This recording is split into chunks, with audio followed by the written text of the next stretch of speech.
Hi, I'm Mannequin. Welcome to the Healeyverse. I was doing so well. Hey, you should like and subscribe. I look like an egg. Probably cut that out.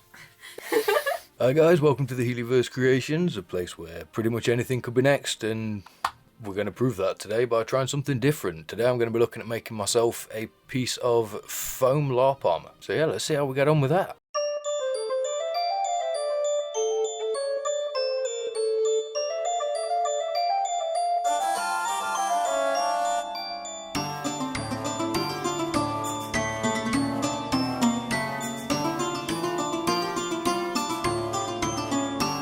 So before we get too far into the video, I know that there's a few of you who are currently waiting to find out how our LARP adventure went. That video is coming. We've decided, since it was such a big thing for us, we're going to do it as like an end of the year special. So be patient just a little bit longer. You know who you are. You know who you are. And we will get it to you very soon, hopefully by the end of the year.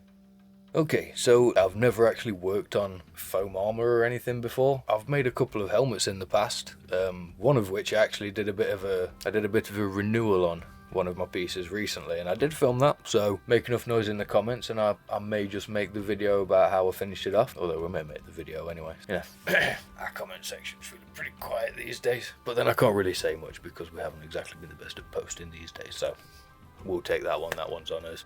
But yeah, like I say, other than a couple of helmets that I've made in the past, both of which were very messy, should we say. They were more just like, I wonder how easy this thing is. Whereas this time I want to actually make something properly. I want to make it usable, I want to make it sturdy, I want to make it so that it'll actually hold up to some impact from getting hit with LARP swords and pole arms and axes and all the other things I'm guaranteed to get hit with over the next couple of years, should we be able to carry on doing the LARPs. So what I'm going to be using for building this is a Lidl yoga mat. And when I say little, I don't mean a little yoga mat.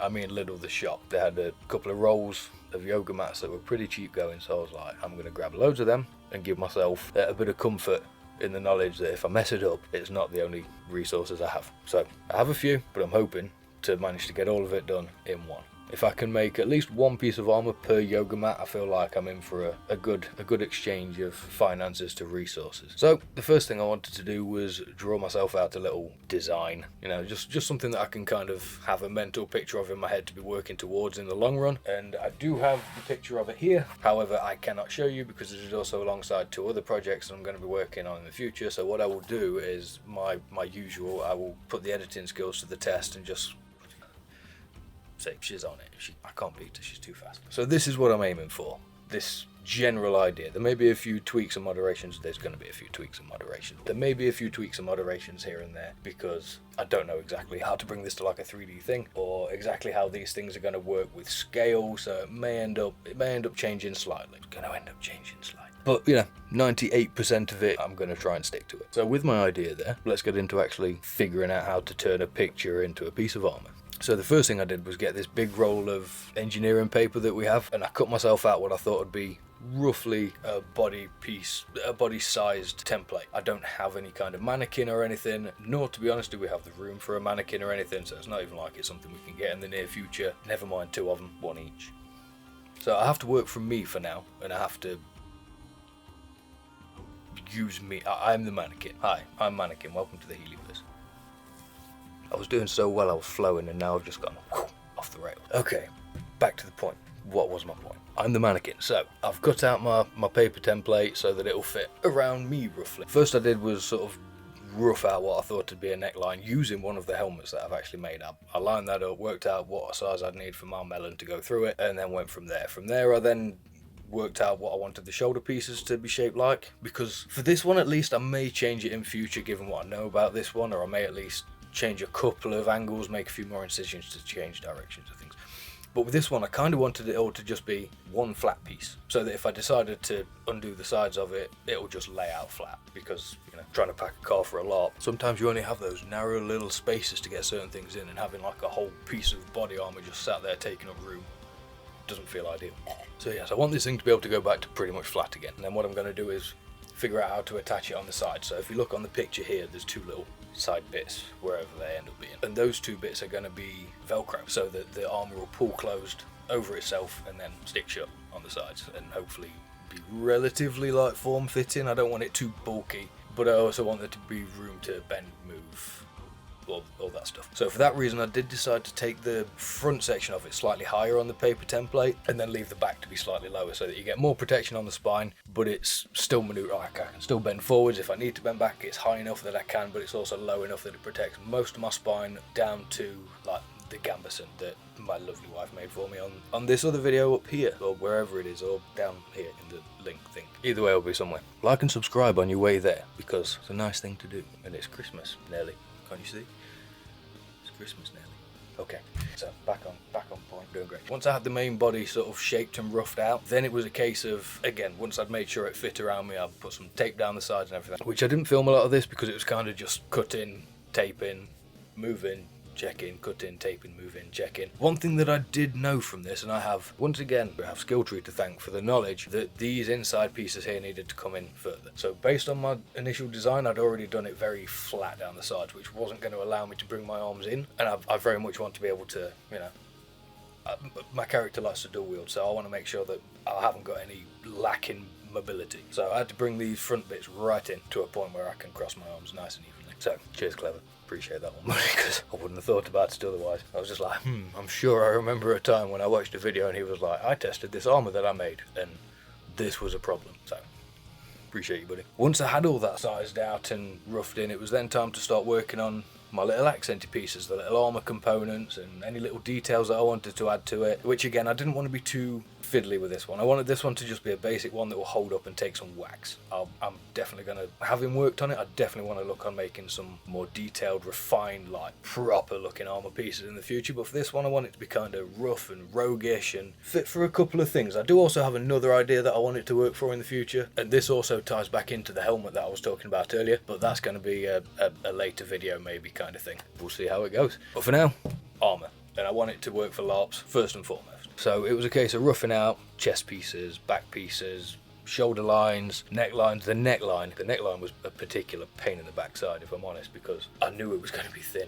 And working with foam when it's only in like these really skinny, narrow pieces, especially when it's in like an oval that has to fit perfectly on top of another oval. Obviously what I did was I used the piece that I'd cut out of the neck hole to trace the inside line of the brim, and then I just used a wing divider to then circle all around it and give it a nice sort of area around the outside. I had to do the same thing with this bit going over the shoulders here, two skinny pieces that just run over and follow that line, just so that it kind of had like a steel under folded leather kind of aesthetic to it. It was what I was going for. Like I said, I potentially could have gone a little bit more on the details with this one, but generally I wanted to keep it simple so that I didn't risk messing it up and leaving a weak spot or something. It's like I would have liked to add maybe like rivets or stitches, but I was just like, anything that I stick to it or poke through it is just going to add a structural weak spot or something that can be knocked off. And I don't want holes breaking off where I've had little studs get knocked off it that didn't need to be there in reality. So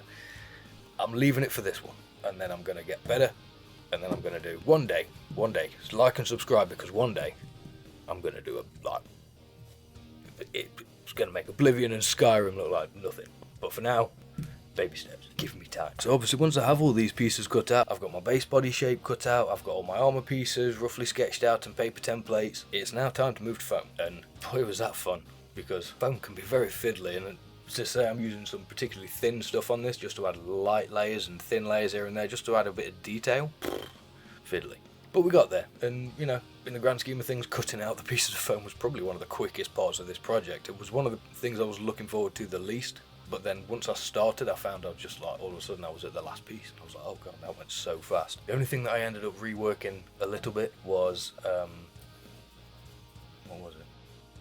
I kept going backwards and forwards in what to do these plates on the shoulders with. I was like, I want it to be, I don't want to just paint on silver plates, but I also don't want to add too much thickness underneath the two layers that are going over the shoulder and under the neck, because otherwise it'll be like up here. So what I ended up settling on, and you can tell me in the comments if this was a bad idea and if it's going to fall apart, I ended up using card, because it's all getting sealed anyway, and the glue that I'm using to seal it seems particularly like water repellent. So I think it should be fine. Let me know in the comments if I'm wrong. Let me know when you find out what glue I've used for it all, because it may make a difference, it may not. Either way, let us know in the comments what you think and whether or not you would have gone for card, or if you would have, was there something else I could have used could have gone for like a thin plastic or something that had a bit more actual protection, because what I wanted was for it ultimately to just look smooth and metallic. Which kind of leads me to the next bit, which was smoothing all of the foam. Because the problem that I had was these yoga mats have a very unusual texture to them. They almost look leathery, to be fair. And on another project I might leave that weird texture on it as kind of a leathery accent. But again, for this one I wanted everything to be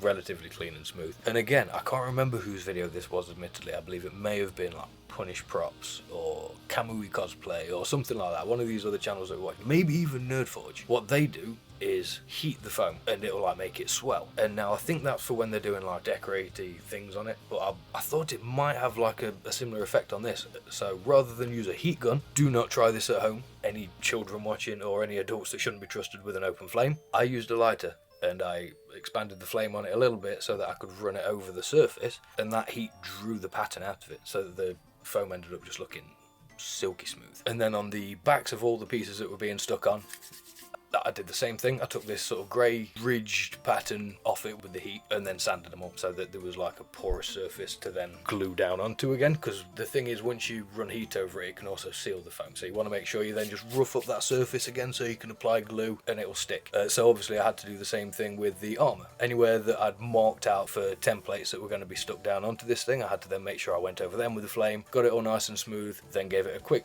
soft sanding back off just so that it was open and the glue between the two of them would adhere properly.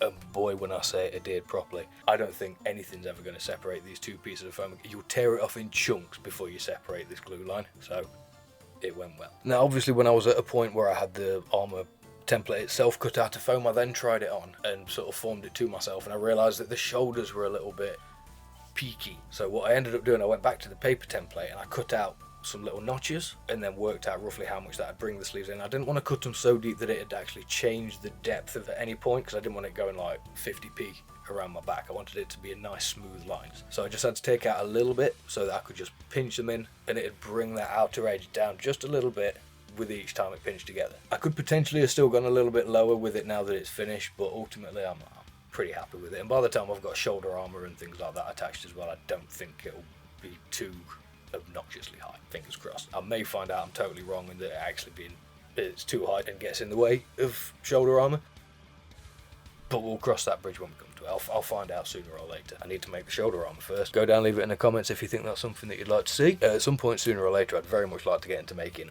all different kinds of armour. I'd like to make foam armour, full leather armour, full plate armour if possible, or even like a hybrid, like a leather plate combination, something a bit Skyrim Iron Armour-ish. If you know what I mean, then you know what I mean. But I very much like that. That's kind of what I was going for with this, admittedly, was that kind of leather and steel combination. So it's rough but protective. And yet it was at this point that I finally solidified my decision that I was just going to go with card for the shoulder pieces, because that was kind of where I had to start. Obviously everything's at different depths and levels, so I had to make sure that this kind of went together like a jigsaw puzzle. There were certain pieces that had to go into place in order to help line up other pieces with where they were going to go. The neckline and shoulders weren't so much that, but they obviously the outer bits couldn't go on until the plates were all over the tops of it, so it had to be plate. Then once they dried, run the strips over the sides of it. It was fiddly, I'll be honest, it sucked. Not only that, but around this time was where I decided that the side connection points were going to need a bit of reinforcing. So all I actually did for this was I added 2 extra Velcro strips on the inside of the armour, and then I cut myself a little square and stuck 2 Velcro strips to those. And then I stuck 2 of the opposite Velcro strips to this plate that went on the inside, so that then you could pull the armour over onto the plate and then pull the strap down. So you can leave it attached to one side or the other, or take it off of both, it depends. But ultimately I was like, it just wants a bit of extra strength so that it's not all just resting on like a piece and a half of foam. Because of the way that I decided to do the side plates was as you can hopefully see, I think I filmed this bit, but basically I had to do 2 layers, 1 thicker layer, 1 thinner layer. On the thinner layer I had to cut out the track that the Velcro was going to sit into so that it'd be lower down, and then when the Velcro was actually pressed in, the foam would hopefully cover any gaps between the two. And for the most part it worked. Obviously because it's on the sides there's still a little bit of a lift off, but it's nothing that I can't deal with. I don't think it's going to get in the way of anything too much. If it does, I can always just try and rejig that bit and bring the Velcro a bit, I don't know, I'll think of something. Maybe on the next one I can always just use 2 thicker layers of foam so that the Velcro sits deeper and has to really pull into itself in order to attach. we live and learn. It's our first one, and so far we're cooking on gas. I may not be cooking on gas. Actually, I'm not doing too bad. 20 minutes. Normally I'm at like 40 minutes by this point, because we're not too far away now. Everything's glued to where it needs to be. At this point, it is now a case of giving it a seal. Now, what I used for this was Gorilla Glue Clear, because like I say, I did a couple of test pieces. I tested it with paint, I tested it under paint, I tested it with Velcro. I tested putting Velcro and then gluing up to the sides of it to see whether it sticks better to the glue or better to the foam. Ultimately, the Velcro actually sticks better to the foam before the coating goes on. So all Velcro went on before any kind of coating, and then I coated everything else before the paint then went on. It seems to give it a really nice, like, watertight seal. The only problem it kind of caused me is it makes the paint quite difficult to stick properly. So I don't know if I might be best off, I don't know if I'd be better off sort of sanding it back a little bit, but then you're breaking through the water, like the seal, whereas I don't know how well the paint is going to hold in layers on this glue for how long, because it was very smooth. The paint, I may find chips off a little bit in the future, but again, we'll cross that bridge when we come to it, and it's easy enough to just chuck a couple of patches back in, so we'll see how it goes. But once it was sealed, obviously we get to the point where it's painting. Now, I didn't record much of the painting, one because I didn't realise that my phone had run out of space, out of recording space, so once I'd press record, it just stopped, and then didn't record like the next hour of what I was doing, which was the first 2 coats. The first thing I did was go over all the silver bits with white acrylic paint, and all the darker spots with black acrylic paint, just to give it a bit of a bonding surface. I didn't cover everything with paint, I just gave it sort of a gentle lathering so that it gave a bit of texture to the surface that then proper layers of paint could stick to. Once I'd done those, I then had to go in with my made up colours. I had to make up the brown that I wanted to use, because it was kind of around here that I decided that I could also use this armour for something else. So I was like, okay, I want to darken it a little bit from the design that I'd done, and then move up to lighter colours in sort of highlighted areas, so that it still gave it a tone of being lighter in certain lights, but then also looked darker in most lights. So yeah, I made up the brown, I made up my silver using just some Winsor & Newton silver and Mars black, I believe it is, and it just gives you this nice sort of almost like gunmetal tone of silver that I very much wanted, because I wanted it to look kind of aged and weathered. And then of course after that it was a case of detailing slightly, going in, adding any dark spots, any sort of weathering and texturing, and then going around any silver edges, adding any muck and grime or rust to them, and then also going in and just dry brushing in some of these little silver spots just to get it looking war-torn, like the steel's been whacked and scuffed and scratched from movement and carrying gear and, you know, dodging and rolling, all that cool stuff. One question that I will be putting to you to answer in the comments is, what is the best thing I can use to seal this again? Because obviously now the paint's on, I don't know how well it's going to hold up in the weather. So I want to know, what is the best thing to use over the top of your acrylic paint to then seal it in? Or have I messed up and I should have been using latex mixed with acrylic to paint this thing? Let me know in the comments, because I am very curious. But aside from whatever seal I'm going to do next, we are pretty much done. So let's have a look at it. QB roll.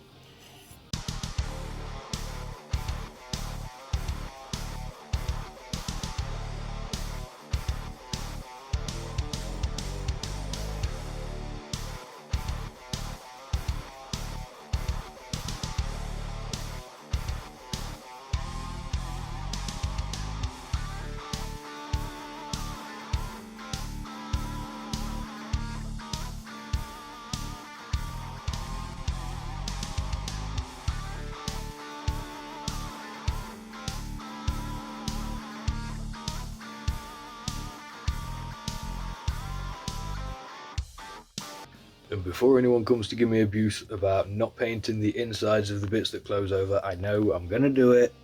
I didn't do it, and I'm like, I'll probably do it when it gets closer to a LARP event. Or, you know, I'll do it when we're at the LARP event. It'll be one or the other.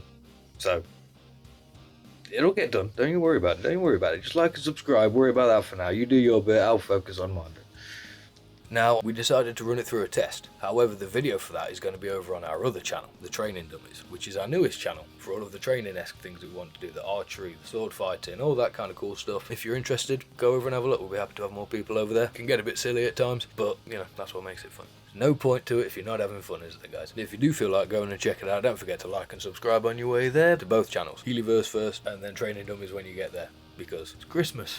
I'll say it again, it's Christmas. Now at this point I am very excited to actually try this armour with like my whole LARP kit. It's one thing I haven't really been able to do yet since I've finished it, is actually like put everything else on and then put the armour on with it and see how it fits in. There's another thing that I'm hoping Katie's going to look at making me soon that should go with it. So like and subscribe, stay tuned for that one, because that one's going to be very exciting. I'm so very excited for how this one's going to turn out. I know it's going to turn out good. She doesn't believe it, but I know. We know, don't we? Tell her, Dan. Come on, tell her. And on top of that, I'm also very excited to see how well this ties in with the other project that I've been working on and the next project that I'm going to start working on.